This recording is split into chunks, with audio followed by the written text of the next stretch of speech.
की, बाके बिहारी लाल की, भक्तवत्सल भगवान की।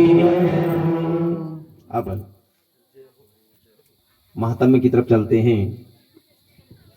सज्जनों, श्रीमद् भागवत महापुराण ज्ञान यज्ञ कथा में 18,000 श्लोक हैं।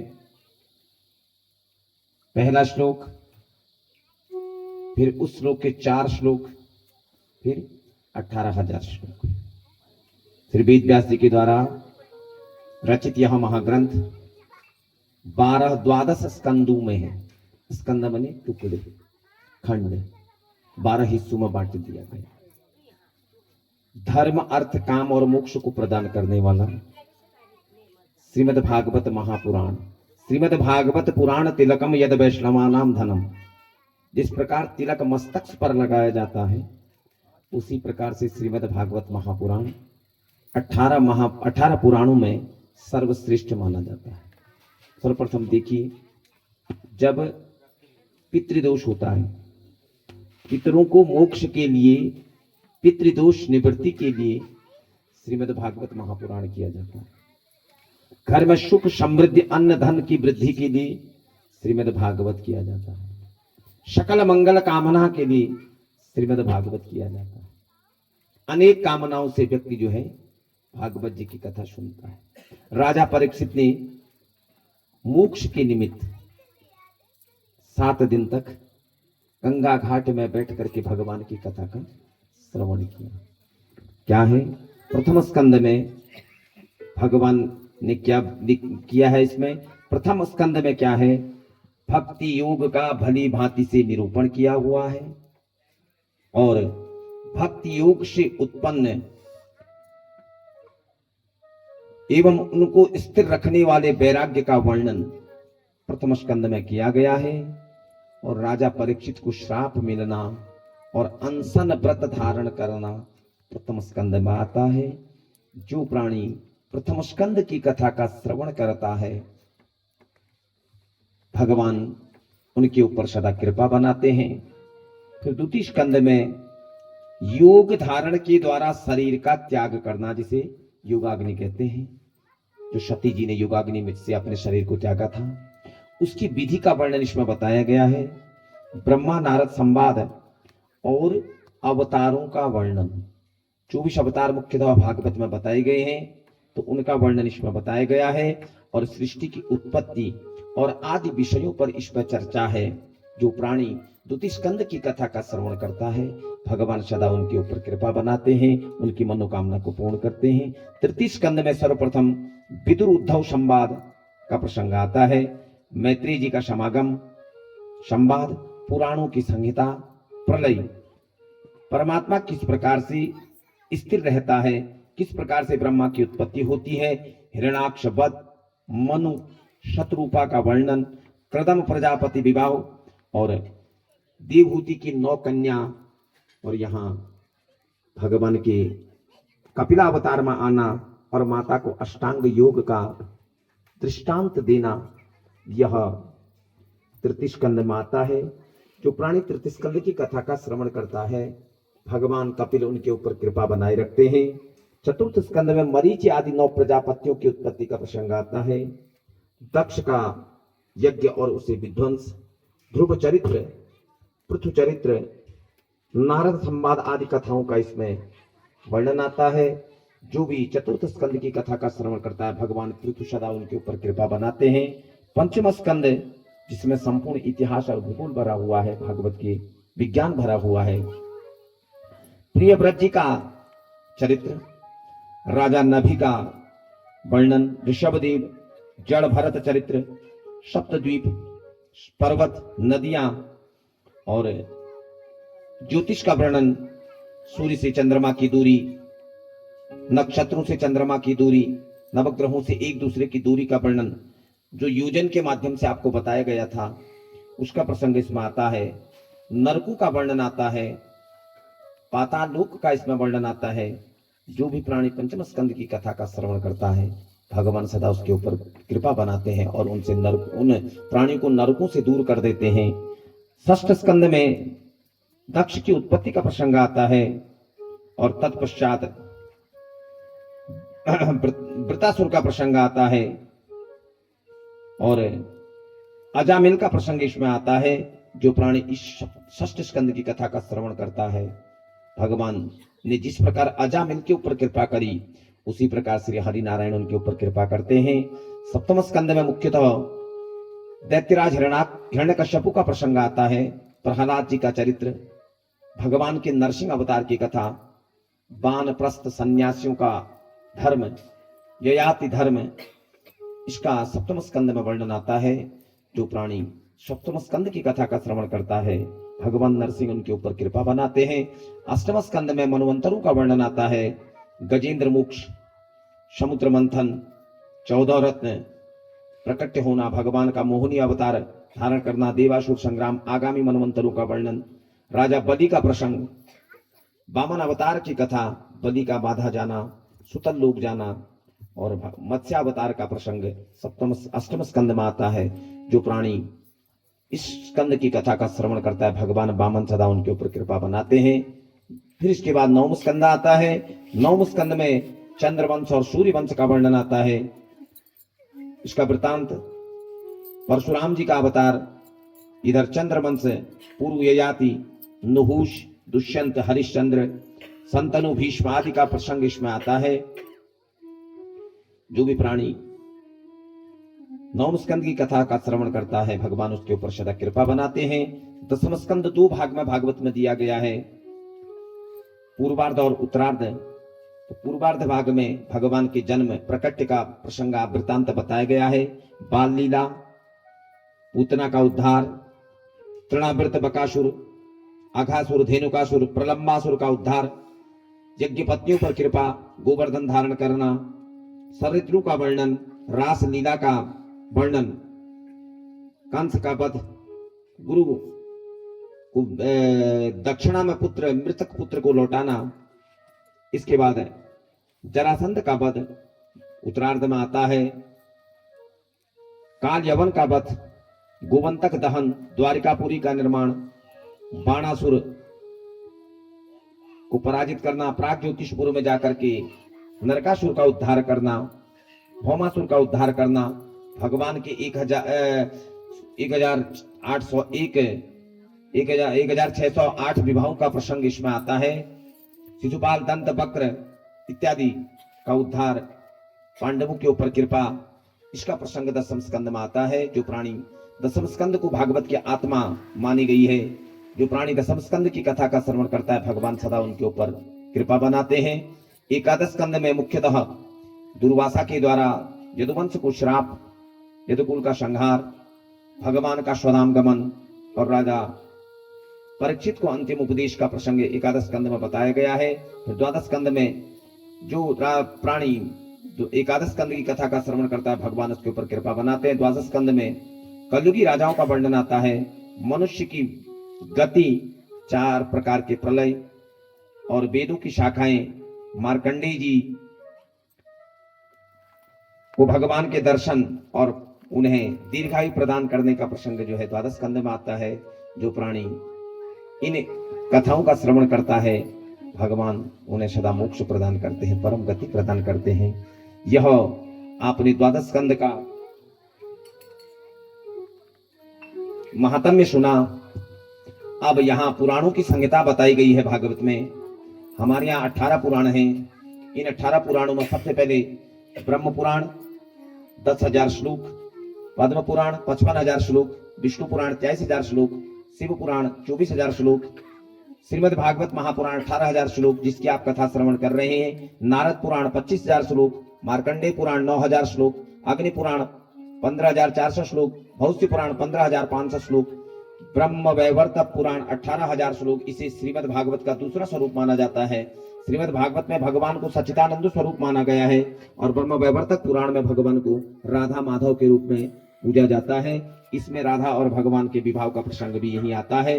इसके बाद लिंग पुराण 11,000 श्लोक, बाराह पुराण 24,000 श्लोक, स्कंद पुराण पुराणों की दृष्टि से सबसे श्लोकों की दृष्टि से सबसे बड़ा पुराण माना गया है। इसमें 84,000 श्लोक हैं। उसके बाद वामन पुराण जिसमें 10,000 श्लोक हैं, कूर्म पुराण 17,000 श्लोक हैं, मत्स्य पुराण 14,000 श्लोक है, गरुड़ पुराण 19,000 श्लोक है। जो हमारे घर में मृतक में होता है उसे प्रेत कल्प कहते हैं। इसी गरुड़ पुराण से लिया हुआ 16 अध्याय है, उसे उस महापुराण में छोड़ दिया जाता है।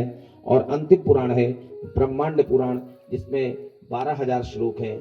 तो इस प्रकार से 18 पुराणों में 4 लाख श्लोकों की संख्या होती है। यह भागवत जी के अंदर पुराणों की संहिता बताई गई है। जो प्राणी श्रीमद् भागवत की कथा का श्रवण करता है, अपने पितरों के निमित्त करता है, मोक्ष के निमित्त करता है, धर्मार्थ काम मोक्ष के निमित्त भागवत जी की शरण में आता है, ठाकुर जी सदा उनके ऊपर कृपा बनाते हैं। और जिनके कुल में एक बार भागवत की कथा हो जाती है, उस कुल के जितने भी पितृगण हैं उन्हें मोक्ष प्रदान हो जाता है, वह कुल पितृदोष से मुक्त हो जाता है। ऐसा भागवत जी में गर्जना की गई है कि जब भागवत आती है, भागवत की कथा प्रारंभ होती है, तो जितने भी पाप है सब दूर भाग जाते हैं। ऐसा भागवत जी के महात्म्य में लिखा हुआ है। तो सज्जनों, ये श्रीमद् भागवत का महात्म्य मैंने आपको अष्टम दिवस में बताया। भागवत की कथाएं तो कल ही समाप्त हो चुकी हैं, क्योंकि सप्तमी परिसमाप्ति आज महात्म्य अष्टम दिवस में महात्म्य का और हवन तर्पण मार्जन पूर्णाहुति ब्रह्मभोज का दिवस है। तो आप सभी सज्जनों को, जो आप भागवत जी की कथा का श्रवण कर रहे हैं, आपको हार्दिक शुभकामनाएं। भगवान सदा आपके ऊपर कृपा बनाए रखें। आपने तन मन धन दे करके निरंतर इस यज्ञ को अपना सहयोग दे करके पूर्ण किया। सर्वप्रथम यजमान परिवार, जिन्होंने अपने पूज्य माता जी की इच्छा थी, जो उन इच्छा को पूर्ण किया। मैं कल भी आपको बता चुका हूं कि माता जी की उनकी अंतिम इच्छा ये थी कि मैं एक भागवत कथा करूं, लेकिन दैव संयोग ये था कि संकल्प तो वो करे, लेकिन प्रभु कृपा थी कि उनके हाथ से ना हो और उनके पुत्रों के हाथ से उसे होना था। तो काल की ग्रास माता जी हो गई। तो उन सुपुत्रों ने अपने माता जी की उस अंतिम इच्छा को पूर्ण किया। आज माता जी जहां भी हों, उनकी आत्मा तृप्त हो चुकी होगी और वह अपने पुत्रों के ऊपर आशीर्वाद प्रदान कर रहे हैं। और यही हम भगवान से विनती करेंगे, यजमान परिवार सदा सुखी रहे, उनके घर में सदा लक्ष्मी का वास हो, भगवान ठाकुर जी का वास हो, धन का वास हो, अन्न धन सुख समृद्धि की वृद्धि हो। जिस कामना को लेकर उन्होंने यह यज्ञ किया था वह सफल हो। भगवान उन पर कृपा बनाए। उनके इष्ट मित्र बंधु बांधव जितने भी आगंतुक यहाँ आए हुए हैं, भगवान सदा उनके ऊपर कृपा बनाए। जिनने भी अपना इस यज्ञ में सहयोग प्रदान किया, तन मन धन से भगवान सदा उनके ऊपर कृपा बनाए। भोजन में जिन ब्राह्मणों ने निरंतर 7 दिन तक 8 दिन तक 2-2 रसोइयां बना करके श्रोताओं को, ब्राह्मणों को, यजमान परिवार सभी को भोजन कराया, आपको भगवान सदा सद्बुद्धि प्रदान करे। आप सदा अन्न धन से आपके घर में उसका वास हो। इसके बाद ब्राह्मणों ने अपना अमूल्य सहयोग दे करके प्रातः सायं इस यज्ञ में अपना सहयोग दिया। किसी ने कोई आचार्य कर्म किया, किसी ने मूल पाठ किया, किसी ने मां भगवती का पाठ किया। मतलब समस्त ब्राह्मणों ने अपने अपनी तरफ से जप तप इत्यादि किया। तो मां भगवान सदा आपके ऊपर कृपा बनाए रखें, सदा आपके वाणी में सरस्वती का वास हो। संगीत में 3 बंधुओं ने सहयोग दिया, तो मां शारदा आपके कंठ में आकर के वास करें। माइक्रोफोन जिसकी माध्यम से हम आप तक चर्चा कर पा रहे हैं, बहुत सुंदर आपने इस कार्य में अपना सहयोग दिया। भगवान सदा आपके धंधे को दिन दुगुना रात चौगुना वृद्धि करें, हम यही भगवान से विनती करेंगे। वाद्य यंत्र में प्रथम दिन जो बंधु ढोल दमाऊ लेकर के आए थे, उन्होंने अपना सहयोग प्रदान किया। भगवान उन्हें भी जो है सुख समृद्धि प्रदान करें। चूल्हा चौका रसोई इत्यादि में जिसने भी सहयोग दिया, चाहे वो बंधु स्वदेश का हो या विदेश का हो, भगवान सदा उनके ऊपर कृपा बनाए रखें। पूजनीय माताएं, आपने भी अपना अमूल्य समय प्रदान किया, तो भगवान इष्ट मित्र बंधु बांधव जितने भी बंधु आए हुए हैं, ब्राह्मण बंधु, गणेश, जिनको पद मिला, सभी लोगों को जो है भगवान सद्बुद्धि प्रदान करे। मैं भगवान वेद व्यास से यही विनती करूंगा, ठाकुर जी से यही विनती करूंगा कि सदा आप जिस प्रकार आपने भक्ति को कहा कि आप भक्तों के हृदय में वास करें, उसी प्रकार से आप इन भक्तों के घर में सदा वास करें। अन्न धन सुख समृद्धि का इनके घर में वास हो। और विशेषकर यजमान परिवार के लिए यही विनती करूंगा कि आपने जो संकल्प लिया था, भगवान ने निर्विघ्नता से उस संकल्प को पूर्ण किया और माँ आपकी माता जी का संकल्प पूर्ण हुआ। माँ जगत जननी पराम्बिका आद्य शक्ति भवानी के इस परांगण में उस यज्ञ को आपने संपन्न किया। आपके पिता दीर्घायु हो, उनके लंबी उम्र हो, स्वस्थ हो, आपके साथ वह कदम से कदम मिला करके चले। मैं यही भगवान से विनती करूंगा, आपके पुत्रों को अच्छा पद प्राप्त हो, आपकी बेटियों को अच्छा पद प्राप्त हो। मैं यही भगवान से विनती करूंगा। सज्जनों, अब धीरे धीरे इस यज्ञ को समापन की ओर ले चलेंगे, तो उससे पहले एक छोटा सा भजन हमारे भानु भाई हरि दोहराएंगे। रही जिंदगी तो मिलेंगे दोबारा, 7 दिनों का मिलन है तुम्हारा, 7 दिनों का मिलन है हमारा। रही जिंदगी तो मिलेंगे दोबारा, रही जिंदगी तो मिलेंगे दोबारा। मिलन आज तक था हमारा तुम्हारा, मिलन आज तक था तुम्हारा हमारा। अरे मानो की दिए जले हैं, अरे मानो की दिए जले हैं, हमको सच्चे भक्त मिले हैं, हमको सच्चे भक्त मिले हैं। तेरे कब मिलना है ऐसा नजारा, तेरे कब मिलेगा ऐसा नजारा। रही जिंदगी तो मिलेंगे दोबारा, रही जिंदगी तो मिलेंगे दोबारा। सब भक्तों से मेरा कहना, सब भक्तों से मेरा कहना, भूल चुकी तो माफी देना, भूल चुकी तो माफी देना। तुमसे बिछड़ना हमको गवारा, 7 दिनों का है तुम्हारा। कथा श्रवण को भूल न जाना, कथा श्रवण को भूल न जाना। प्रभु चरणों में ध्यान लगाना, प्रभु चरणों में ध्यान लगाना। इसी से बनेगा मुकद्दर तुम्हारा, इसी से बनेगा मुकद्दर तुम्हारा।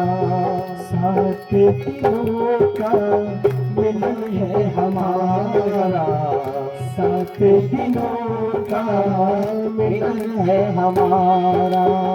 रमता जोगी बहता पानी, रमता जोगी बहता पानी।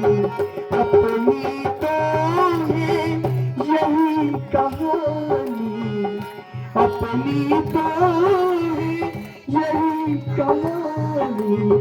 इसलिए दुनिया से कहना हमारा, मिलन आज तक है तुम्हारा हमारा।